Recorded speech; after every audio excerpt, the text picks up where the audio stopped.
लग्नाचे दागिने म्हणजे श्रीमंत पेशवाई दागिने, नाशिकचे सुप्रसिद्ध सराफ मयूर अलंकार सराफ।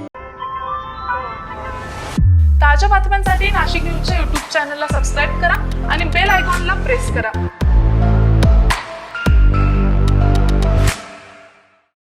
नाशिकच्या सिडको परिसरातील महात्मा फुले चौक भागात गुरुवारी रात्री अज्ञातांनी वाहनांची मोठ्या प्रमाणावर तोडफोड करत दहशत माजवली आहे। या प्रकरणी अंबड पोलिसांनी तातडीने चक्र फिरवत 2 तरुणांसह 3 अल्पवयीन संशयितांना ताब्यात घेतले।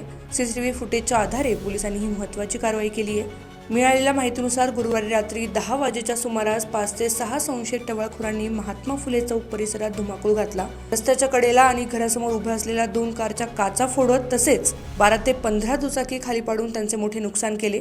या अचानक झालेल्या हल्ल्यामुळे परिसरात भीतीचे वातावरण निर्माण झाले होते। घटनेची माहिती मिळताच वरिष्ठ पोलीस निरीक्षक जंगवेंद्रसिंह राजपूत यांच्यासह पोलीस पथकाने घटनास्थळी धाव घेतली। पोलिसांनी परिसरातील सीसीटीव्ही तपासले असता 2 तासात आरोपींचा शोध लावला। यामध्ये सीताराम प्रकाश जांडेकर आणि रितेश अमोल गायकवाड यांना अटक करण्यात आली असून त्यांच्यासोबत असलेल्या 3 अल्पवयीन मुलांनाही ताब्यात घेण्यात आले। Bureau report, Nashik news, Nashik. ताज्या बातम्यांसाठी नाशिक न्यूजच्या YouTube चॅनलला सबस्क्राईब करा आणि बेल आयकॉनला प्रेस करा।